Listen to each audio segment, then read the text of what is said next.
বিশ্বনবী হযরতুল বিদাতে যেদিন বিশ্বনবী জীবনের শেষ হজ পালন করছেন, বিশ্বনবী মক্কায় ছিলেন না, মদিনায় ছিলেন। বিশ্বনবী এলান করে দিলেন, আমার সাহাবীরা যে যেখানেই আছে তাদেরকে মদিনায় আসতে বলো। কাউকে পাঠিয়েছে মাদায়েনে, কাউকে পাঠিয়েছে বাহরাইনে, কাউকে পাঠিয়েছে জেরুজালেমে, কেউ যেন রোমে আছে, কেউ জানে পারস্যে রয়েছে। সাহাবীরা সব যেন রসুলের দিনকে নিয়ে চারিদিকে ছড়িয়ে গেছে। যত আমার সাহাবী জীবিত আছে সবকে মদিনা মানোয়ারায় আসতে বলো। সাহাবীরা এক এক করে হাজির হয়ে গেলেন। বিশ্বনবী কম বেশি 1.5 লক্ষ তারার ভিতরে একটা পূর্ণিমার চাঁদ, 1.5 লক্ষ সাহাবীর ভিতরে এক আখিরি পয়গম্বর সমস্ত সাথীদেরকে নিয়ে মদিনা মসজিদে নববী থেকে মাত্র 7 কিলোমিটার দূরে মসজিদে গাছ, যার বর্তমান নাম মসজিদে জুলহুলাইফা, সেই জুলহুলাইফার সাহাবীদেরকে নিয়ে গিয়ে সেখানে নামাজ আদায় করলেন, সালাত আদায় করলেন এবং সকলে ইহরামের কাপড় পরে নিলেন। লব্বাইক আল্লাহুম্মা লব্বাইক, লব্বাইক লা শারীকা লাকা লব্বাইক, ইন্নাল হামদা ওয়ান নি'মাতা লাকা ওয়াল মুলক লা শারীকা লাক। ওখান থেকে হজের তিনি নিয়ত বাঁধলেন, সমস্ত সাহাবীদেরকে সঙ্গে নিয়ে একসঙ্গে মক্কায় ঢুকলেন। কম বেশি 1.5 লক্ষ সাহাবী।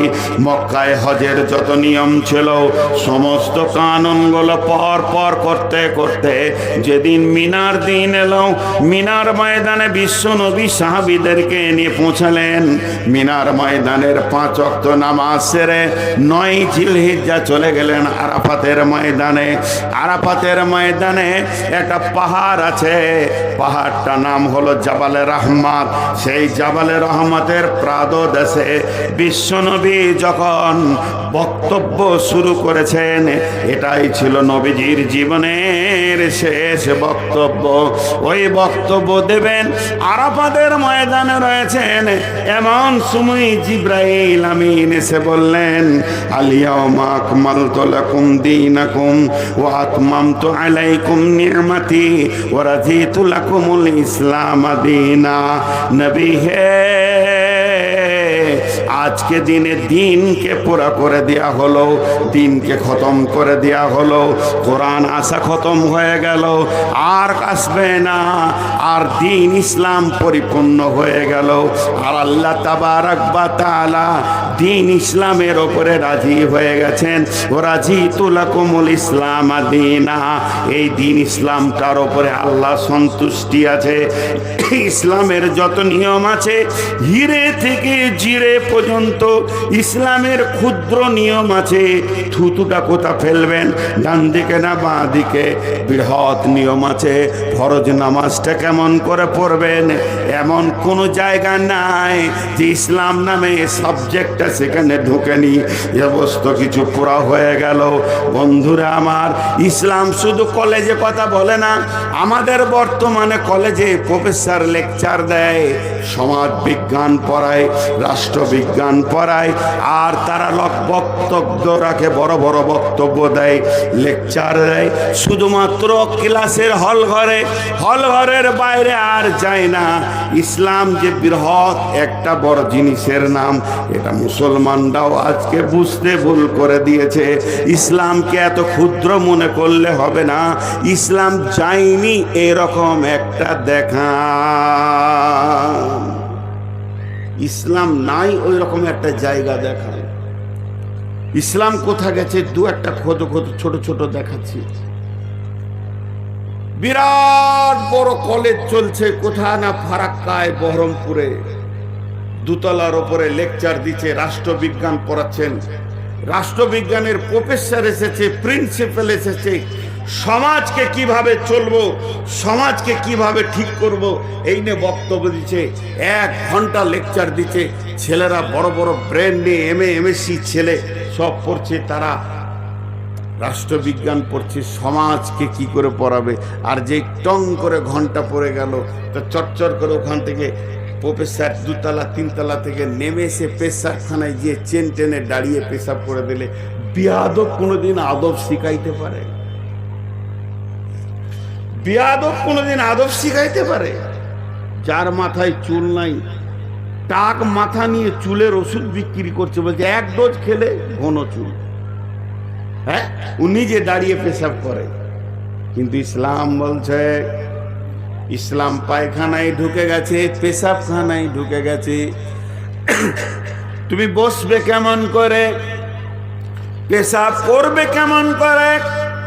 স্ত্রী মেয়ে হোক চাहे পুরুষ হোক, শরম গায়ে তোমার ডান হাত যাবে না বাঁ হাত যাবে, ইসলাম কথা বলেছে। নবী মোহাম্মদের ক্লাস কোথা ঢুকে গেছে? তুমি কোন হাতে তহরত করবে, পানিটা কতটা ব্যবহার করবে, শুধু এইখানে ইসলাম ঢুকেনি, লেপের ভিতরে স্বামী স্ত্রী ঢুকে গেছো, তখন ইসলাম বক্তব্য রাখবে। তুমি কেমন করে স্ত্রী গ্রহণ করবে, হে স্ত্রী তুমি স্বামীকে কেমন করে গ্রহণ করবে, তারপরে তোমরা ফরজ গোসল করে কেমন করে পবিত্র হবে। ইসলামের ক্লাস কোথা যায়নি? ইসলাম পেশাবখানায় ঢুকেছে, ইসলাম পায়খানায় ঢুকেছে। আপনি বাইকটা চাপবেন, প্রথম কোন দোয়া পড়বেন, তারপরে কি করে কোন দোয়া পড়ে ছাড়বেন, ইসলাম এখানেও ঢুকে গেছে। পৃথিবীর এমন কোনো সূক্ষ্ম জায়গা নাই যে জায়গায় দেখতে পাবেন না যে ইসলামের আলো পৌঁছেছে। সূর্যের আলো কোন? সূর্য এখন ভারতকে আলো দিতে পারছে না, আমেরিকাকে আলো দিয়েছে। সূর্য এখন বাংলাদেশ পাকিস্তানকে আলো দিতে পারছে না, আমেরিকাকে দিয়েছে। কিন্তু আমার কোরআনের আলো একসাথে পৃথিবীর কোণে কোণে কোণে কোণে ঢুকে গেছে। তাই বলছে ইসলাম আজকে পরিপূর্ণ করে দিলাম। ওয়ারাদিতু লাকুমুল ইসলাম দীনা, আমি আল্লাহ তোমাদের দিন ইসলামের ওপরে রাজি থেকে গেলাম। কেউ কেউ বলে এটা কোরআনের শেষ আয়াত, কোরআনের প্রথম আয়াত ইকরা বিসমি রব্বিকাল্লাযী খলাক, আর কোরআনের শেষ আয়াত হলো এই জালিয়াউমা আকমালতু লাকুম দীনাকুম। এই আয়াতটা হলো কোরআনের শেষ আয়াত। কারো কারো মত আছে এই আয়াতের পরও 2-1টা আয়াত নাজিল হয়েছে। বিশ্বনবী কম বেশি 1.5 লক্ষ সাহাবীর সামনে দাঁড়িয়ে গেলেন, পৃথিবীর সব থেকে রাষ্ট্রবিজ্ঞানী দাঁড়িয়ে গেলেন, বক্তব্য শুরু করলেন। লোক সকল শোনো, আজকে দিনটা যেমন পবিত্র, মক্কা ভূমিতে যেমন পবিত্র, এই বকরিদা যেমন পবিত্র, আজকে দিন যেমন পবিত্র, আমি নবী মুহাম্মদ তোমাদেরকে ঘোষণা করলাম, এক মুসলমান এক অপর মুসলমানের খুন বইবে না। তিনি জ্ঞান গর্ব বক্তব্য দিলেন। এই বক্তব্যে যিনি কেঁদেছিলেন তিনার নাম আবু বকর। ওই পানি, ওই ওইখানে রাখো বস্তাটা, ওইখানে বসো, জালসা।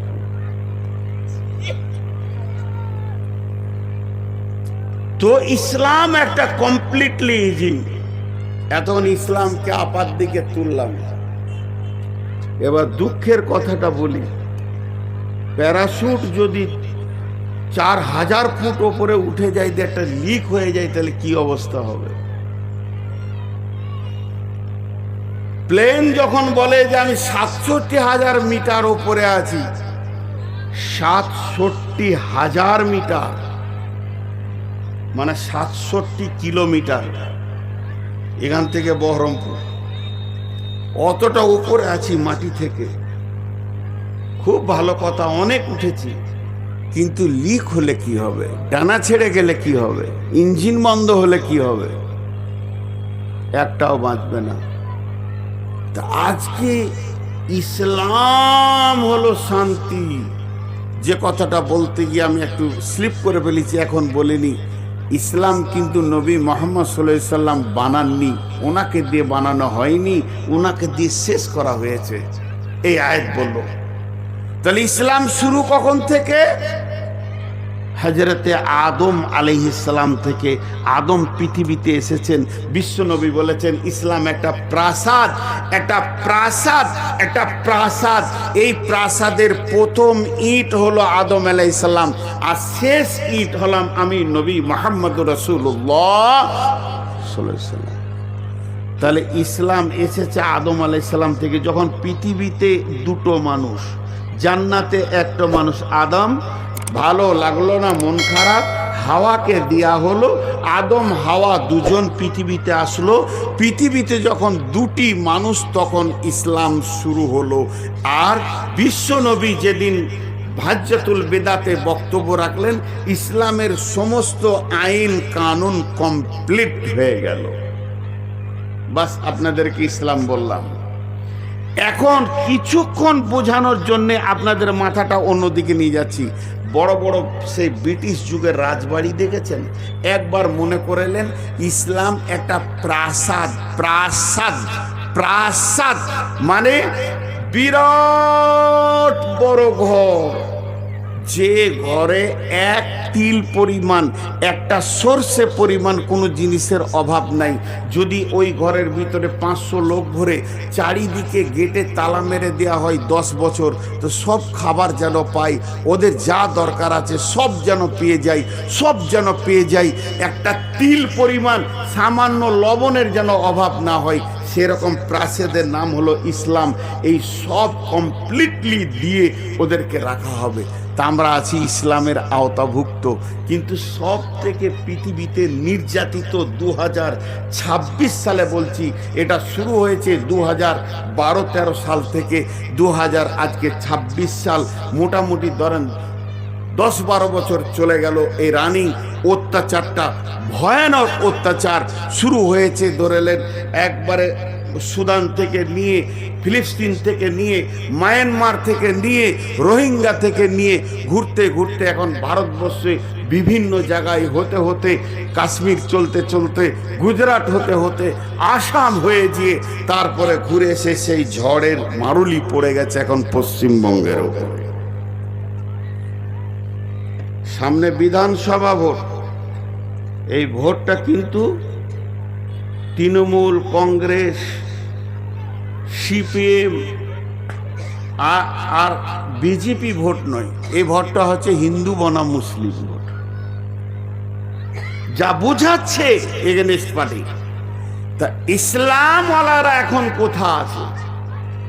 ইসলাম মানে তো শান্তি, তাহলে তো আমরা শান্তিতে আছি, তাহলে তো আমরা শান্তিতে আছি। কোরআনের হিসাবে আমরা শান্তিতে আছি। কিন্তু একবার বুকে হাত দিয়ে বলেন, পৃথিবীর সব কোণে, শুধু ভারতবর্ষ পশ্চিমবঙ্গই, পৃথিবীর যত কোণে মুসলিম আছে, তারা শান্তিতে আছে না অশান্তিতে আছে? পৃথিবীর বুকে, আমি পশ্চিমবঙ্গ বলছি না, পৃথিবীতে যেখানেই মুসলিম আছে, মুসলিম মুসলিম এই জাতিটা সুখে আছে না অশান্তিতে আছে? কথা বলে না, অশান্তিতে আছে। ভাই, আমি একটা কথা জিজ্ঞেস করব, হালকা করে উত্তর দেবে। প্রত্যেকটা ইউটিউবারকে বলছি, আজে বাজে যদি ছাড়ো তাহলে গুটাও, নাহলে তোমরা যা করছো দুনিয়াতে, এত ধ্বংস কেউ করেনি। বর্তমানে ইউটিউব উল্টো পাল্টা প্রচার করে যা ধ্বংস করছে, বড় বড় আলেমদেরকে বেজ্জতি করে শেষ করে দিচ্ছে, বিনা কারণে এডিট করে করে দিচ্ছে যে ভিউ বাড়বে। এর থেকে শুয়োর চড়িয়ে খাও গা, অনেক সুখে থাকবে, 18টা বাচ্চা হবে, এই খাবার খাওয়ার থেকে তার থেকে ভালো থাকবে। খবরদার। তো ইসলামে যারা রয়েছে মুসলিমরা, এরা সুখে আছে না দুঃখে আছে? দুঃখে আছে। আচ্ছা ভাই, জালসাটা 12টায় শেষ করে দিব, আপনি বাড়ি যাবেন। বাড়ি যাওয়ার পর দেখবেন আপনার বৃদ্ধ আব্বা চিল্লাইছে, পেটের যাতনা। তা আপনি শুয়ে পড়বেন না ব্যবস্থা নেবেন? কথা বলে না, শুয়ে পড়বেন না ব্যবস্থা নেবেন? বলবেন যে রাত জেগে জালসা শুনিছে, কোন ঘুমাই তু চিল্লা না, আপনি দৌড়বেন গাড়ি নিয়ে, কোথা ডাক্তার পাবো, কোথা নিয়ে যাব। তা মুসলিমদের উপরে যে রুলার চলছে, এখন মুসলিমরা ব্যবস্থায় নেমেছে?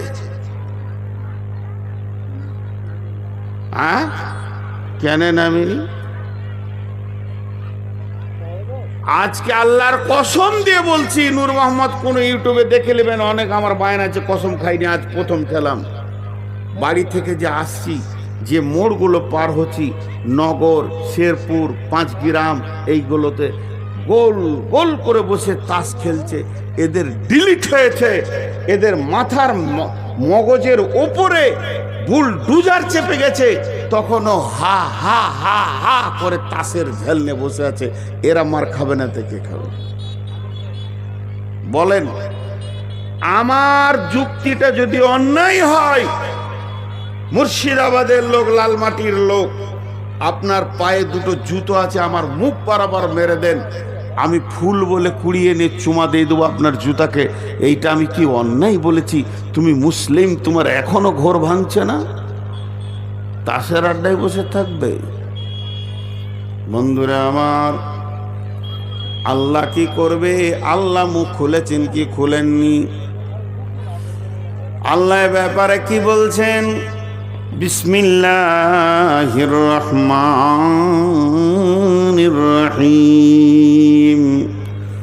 কুল ইন কানা আবাউকুম ওয়া আবনাউকুম ওয়া ইখওয়ানুকুম ওয়া আযওয়াজুকুম ওয়া আশীরাতুকুম ওয়া আমওয়ালুন ইকতারাফতুমুহা وتجارة تخشون كسادها ومساكن ترضونها أحب إليكم من الله ورسوله وجهاد في سبيله فتربصوا حتى يأتي الله بأمره والله لا يهدي القوم الفاسقين। কি বললেন আল্লাহ? আপনাদেরকে বোঝানোর জন্য হালকা করে বলছি, মনে করেলেন আমি অরিজিনাল বলছি না, একবার মনে করেলেন আল্লাহ ওসমান থেকে আমাদেরকে দেখছেন। তিনি স্বামী, তিনি বাসির, তিনি শুনেন, তিনি দেখতে পান। তিনার এত সূক্ষ্ম দেখার ক্ষমতা আছে, আপনার আমার ক্ষমতা নাই। কালো আঁধার রাত্রি, কালো আঁধার রাত্রি, দ্বিতীয় কালো পাথর, তৃতীয় কালো হচ্ছে পিপুলিকাটা কালো। আঁধার কালো, পাথর কালো, পিপুলিকা কালো। আঁধার রাত্রিতে কালো পাথরে যদি কালো পিপুলিকা হাঁটে, পিঁপড়ে হাঁটে, আল্লাহ তার পায়ের ছাপটা দেখতে পান এবং পায়ের শব্দ শুনতে পান। এর নাম আল্লাহ। সেই আল্লাহ বলছেন, আমি আসমান থেকে দেখছি রে গোলাম। কুল ইন কানা আবাউকুম, তুই 8 জনকে সময় দিয়েছিস, তোর কাছ থেকে তোর বাপ সময় পেয়েছে, তোর কাছ থেকে তোর বেটা সময় পেয়েছে, তোর কাছ থেকে তোর ভাই সময় পেয়েছে, তোর কাছ থেকে তোর বিবি সময় পেয়েছে, তোর কাছ থেকে তোর বন্ধু সময় পেয়েছে, তোকে ডেকেছে, পেয়েছে তোর জমি জায়গা ঘর বাড়ি মাল, তোকে পেয়েছে সঞ্চিত মাল, ইনকামের রাস্তা এবং তোর সুন্দর অট্টালিকা। এই 8 জনের পেছনে তুই সময় কাটিয়েছিস। তোর আব্বা ডেকেছে, 2 ঘন্টা বাপকে দিয়ে দিলি, বেটাকে স্কুলে দিতে যেতে হবে, আনতে হবে, 3 ঘন্টা বেটার পেছনে দিয়ে দিলি। কুল ইন কানা আবাউকুম ওয়া আবনাউকুম ওয়া ইখওয়ানুকুম, তোর ভাই তোকে ডাকলো, ভাই আয় দেখি কি করা যায়, আমাদের বিরুদ্ধে কথা বলেছে, ভাইয়ের পেছনে সময় দিয়ে দিলি, আব্বাকে দিলি, বেটাকে দিলি, ভাইকে দিলি। ওয়াজওয়াজুকুম, বিবি তোকে গলা ধরে নিয়ে পড়ে গেল, গেল। 5টা ঘন্টা বিবিকে দিয়ে দিলে, 7 ঘন্টা বিবিকে দিয়ে দিলে। শুধু তাই নয়, চল আজ লালমাটির জালসা বন্ধু ডেকেছে, বন্ধুর সঙ্গে জালসার নাম করে এসে মেলাতে ঘুরলি, জালসার নাম করে এসে টোটো টোটো টো করে ঘুরলি, বন্ধুকে 2-4 ঘন্টা দিয়ে দিলি, তুই তাসের আড্ডাতে লুডুতে দাবাতে বসে বসে দিয়ে দিলি। তাহলে 5 জন তোর কাছে সময় পেল, আর সঞ্চিত মাল ব্যাংক ব্যালেন্স যা রেখেছে তার পেছনে তুই সময় দিচ্ছিস কত টাকা কোন ব্যাংকে আছে। যে রাস্তা দিয়ে তোর টাকাগুলো ঢুকে, চাকরি বাকরি, চাষ বাস, ব্যবসা বাণিজ্য, তোকে চাষ দেখেছে, মাঠ ভুট্টা ভুয়ে বলছে নিরান দিতে হবে, 5 ঘন্টা নিরান দিয়ে চলে এলি। তোকে ডেকেছে মাঠ, আয় আমার আমের মুকুল হয়েছে, স্প্রে করতে হবে, তোর ইনকামের রাস্তায় সেখানে সময় দিয়ে দিলি। লিচু বাগান তোকে মাথা নামিয়ে ডাকছে, আয়, তাও তুই সময় দিয়ে দিলি। আর সময় দিলি তুই সুন্দর যে ঘরটা বানিয়েছিস, এতে মার্বেল লাগাতে হবে, টালি লাগাতে হবে, বেসিন লাগাতে হবে, ফাওয়ারা লাগাতে হবে, এই করে করে তুই 8টা জায়গাতে সময় দিলি। তোকে পাইনি 3 জন, তোকে পাইনি 3 জন, তোকে পাইনি 3 জন। আহাব্বা ইলাইকুম মিনাল্লাহ, প্রতিদিন আল্লাহ তোকে 10 বার দেখেছে, আয় আয় হাইয়া আলাস সালাহ, আয় আয়। আল্লাহ বলছে, আমি কি তোদের কাছে এত ছোট হয়ে গেলাম? আমি কি করুণার পাত্র? ওই 8টা কি তোর প্রেম পাত্র? আমি পেলাম না। আহাব্বা ইলাইকুম মিনাল্লাহি ওয়া রাসূলিহি, আমার রসুল কাউকে পেল না। তোর গালের দাড়িটা যে চাঁচা আছে, এখানে যতগুলো দাড়ি চাচা বসে আছেন, আপনার জুতোটা আমার মাথায় মারেন, আমি আনন্দিত হয়ে যাব। একটা জুতো খেয়েছি। একটি বার আপনাকে এই সমাজে উঠে বলতে হবে, আমার দাড়িটা বজরং চেঁচেছে, আমার দাড়িটা বিজেপি চেঁচেছে, আমার দাড়িটা চেঁচে দিয়েছে কি আর শেষ। আমাকে দাড়ি রাখতে দেয় নাই তৃণমূল, আমাকে বলেছেন দাড়ি না কাটলে তোকে মেরে দিব। এ কথা কেউ এখনো পর্যন্ত বলেনি। তুমি দাড়ি কেটে তাদেরকে সুযোগ করে দিছ, আর একটা দাড়িওয়ালা ধরে দাড়িটাকে টানবে। তুমি যদি না কাটতে, তাহলে জানতো এরা দাড়িকে প্রেম দিয়ে ভালোবাসে। ওরা জেনে নিয়েছে অঙ্ক করে মুসলিমের ভিতরে 5% দাড়ি রাখে, তারা বোকা বলি রাখে, 95% গাল চেঁচে নবী মোহাম্মদকে ছুঁড়ে ফেলে দিয়েছে। তাই আমাদের কাছ থেকে নবী মোহাম্মদ চলে গেল, তার ইজ্জত নাই, আল্লাহর ইজ্জত নাই। ও জিহাদিন ফি সাবিলিহি, এত বড় টেবিল আর বক্তব্য, দে বাপ টাকা দে, দে বাপ টাকা দে, রসুলের হাদিস পড়াবো। এত বড় যোগ্য আলেম বসে আছে, দে ভাই টাকা দে, বাপ বলছি হে ভাই টাকা দে, এই করে করে টাকা নিচ্ছে। আর জুয়ার আড্ডায় যখন বসছিস, কেউ যদি 10,000 ফেলছে, তুই 2 লাখ ফেলছিস, তখন তোর মাথার হুঁশ থাকে না। যখন অন্য জায়গায় গান বাজনা হয়, তোর টাকার কোনো হিসাব থাকে না। যে বাড়িটা তুই বানিয়েছিস 25 কোটি টাকা দিয়ে, বাড়ি তোর সঙ্গী হবে না। নবীজি বহুবার বলে দিয়েছে, তুই নিজে অঙ্ক করলে বের করে নিতে পারবে, ওটা মুসাফিরখানা। তুই তোর বাপের ভিটাতে আছিস, আই তোর বাপ নাই, দাদা নাই, 3 পুরুষের আগে একবার যদি স্লিপটা তুলে দেখিস, রেকর্ড পর্চা কার নামে আছে, তারা কেউ নাই, তুইও থাকবি না।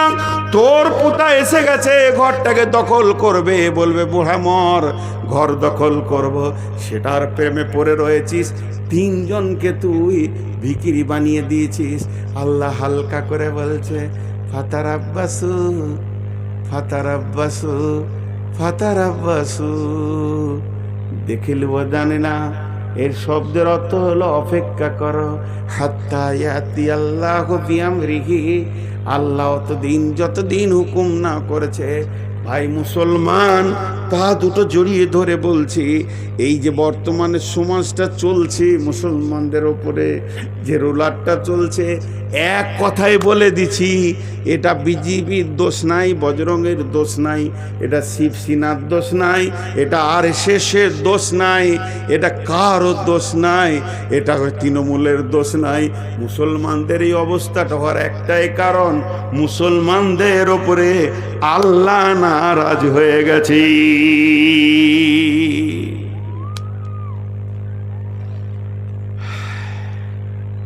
কার নামটা ডিলিট আছে? বিএলওর কাছে যান, আর কার কাছে যান, আর কার কাছে যান, ডিএম এর কাছে যান, চলে যান জজ কোর্টে, না হয় তা হাইকোর্টে, না হয় সুপ্রিম কোর্টে করে দেবে। কুত্তার জাত 5,000 টাকা ধরিয়ে দিলে নামটা আপনার ওকে করে দিল। আল্লাহর কসম দিয়ে বলছি, আল্লাহর কাছে গিয়ে বলেন যে এটা সিজদা করে দেন, আল্লাহ বললো করবো না। তো মুসলমান লস, করবো না। তুই আমার মেজাজকে জ্বালিয়ে রেখে দিয়েছিস। আমি যে মেয়েটাকে বিয়ে করেছি, আমার স্ত্রী, দিনে 5 বার থেকে 7 বার কথা বলি, বাইরে থাকলে 10 বারও বলি দিই, বিনা কারণে। ওর কণ্ঠস্বর আমাকে আনন্দ দেয়, ফোনে ওর কণ্ঠস্বর আমাকে আনন্দ দেয়, আমার দিলকে চয়ন সুতন করে দেয়। আমি কথা বলি ওর সঙ্গে, ও কথা বলে আমার সঙ্গে। ঈদে কি লাগবে, বকরা ঈদে কি লাগবে, শীতে কি লাগবে, যেন আমার একটা চিন্তা। মোবাইলে ফোন ঢুকছে না, কি হলো, রিচার্জ শেষ, সারাম রিচার্জ। আমি ওর পাগল। কিন্তু ওই মেয়েটা, যে মেয়েটার জন্য আমি পাগল, দেওয়ানা মাজনুন, কিন্তু ওই মেয়েটা যদি সামাজিক ভাবে আমার সঙ্গে তালাক নিয়ে নেই, এ আর কাছে থাকবো না, এ ভালো মানুষ নয়, এর ঘরে ভাত আর খাবো না। যেদিন মেয়েটা তালাক নেবে সেদিন থেকে ওরা আর আমি খোঁজ নিব না, কি লাগবে এটাও বলবো না, দিনে 10 বার কেন, বছরে 1 বারও ফোন করব না। তালাক ঘটে গেলে সম্পর্ক, প্রেম, মহব্বত ঘটে যায়। বিশ্ব নবী বলছেন উম্মতদেরকে, উম্মতের লা তাতরুকান্না সলাতা মাকতুবাতান মুতাআম্মিদান ফাইন্না মান তারাকা সলাতা মাকতুবাতান মুতাআম্মিদান ফাকাত বারিয়াত মিনহু জিম্মাতুল্লাহ। হে আমার উম্মত, খবরদার, খবরদার, ইচ্ছা করে জ্ঞান বশত 1 ওয়াক্ত নামাজ ছেড়ে দিও না। যে ব্যক্তি ইচ্ছা করে জ্ঞান বশত 1টা ওয়াক্ত নামাজ ছেড়ে দেবে, আল্লাহর সঙ্গে বান্দার সম্পর্ক কেটে যাবে। যেমন তালাক হয়ে গেলে স্বামী স্ত্রী সম্পর্ক থাকে না, ওইভাবে আল্লাহ বান্দা সম্পর্কটা কেটে যাবে। এরা হাজার কাঁদবে, দোয়া কবুল হবে না। আসমানের উপরে দূরের কথা, মসজিদের ছাদে পৌঁছাবে না, কারণ এরা জ্ঞান বশত ফরজ নামাজ ছেড়ে দিয়েছে।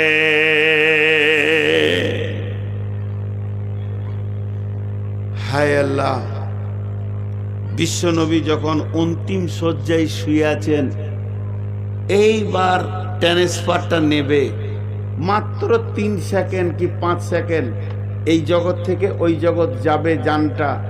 2টি কথা বলেছিলেন, একটা বলেছিলেন আসসালাত আসসালাত আসসালাত, আরেকটা বলেছিলেন ইয়া রাফিকাল আলা, ইয়া রাফিকাল আলা, ইয়া রাফিকাল আলা।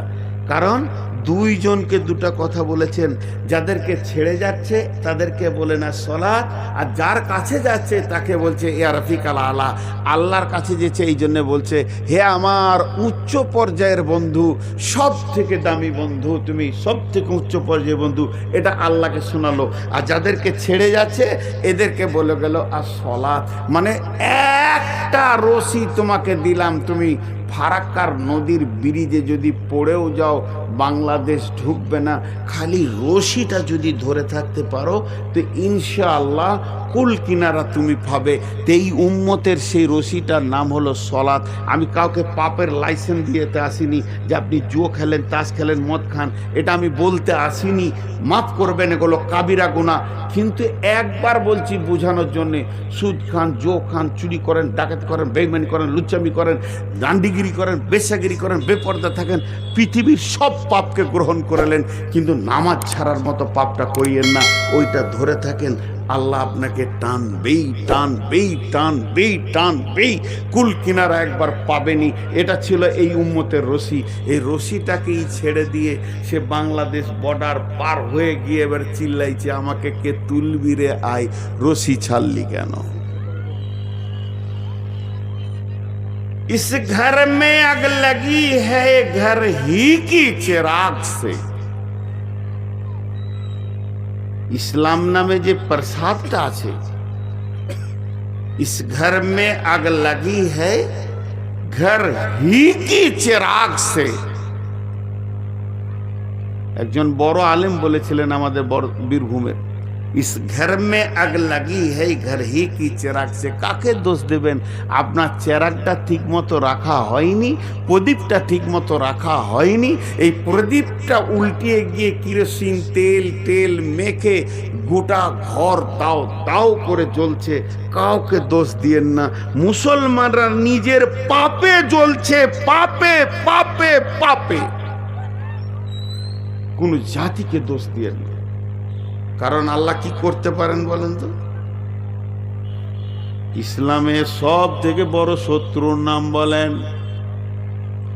ইসলামের সব থেকে বড় শত্রু, যে শত্রুটার নাম বললে সমস্ত আলেম একমত, এত বড় শত্রু কেউ নাই, তার নাম হলো উমর বিন খাত্তাব। তিনি রসুলের জানের দুশমন। উমর রাদিয়াল্লাহু আনহু ইসলামের দ্বিতীয় খলিফা। তার প্রথম জীবনটা দেখেন, তিনি রসুলের জানের দুশমন। রাত্রিতে মিটিং চলছে, তিনি আল্লাহর দুশমন, তিনি কোরআনের দুশমন, তিনি হাদিসের দুশমন, তিনি দ্বীন ইসলামের দুশমন। একটা বীর ডন ছিলেন এই হযরত উমর বিন খাত্তাব। এত বড় তিনি ক্ষমতাবান ছিলেন। কথা চলছে, মুহাম্মদ সাল্লাল্লাহু আলাইহি সাল্লামের মাথাটাকে আনতে পারবি? ই বলছে আমি যাব, বলছে আমি যাব। কেউ আবার মাথা নামিয়ে নিচ্ছে। এত বড় শক্তির বিরুদ্ধে কি করে লড়বো?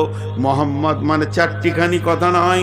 হযরত উমর দাঁড়িয়ে বললেন, 100টা উটের বিনিময়ে আমি মাথাটা এনে দিব। সমস্ত কাফির, সমস্ত মুশরিক সেদিন আনন্দ পেয়েছিল।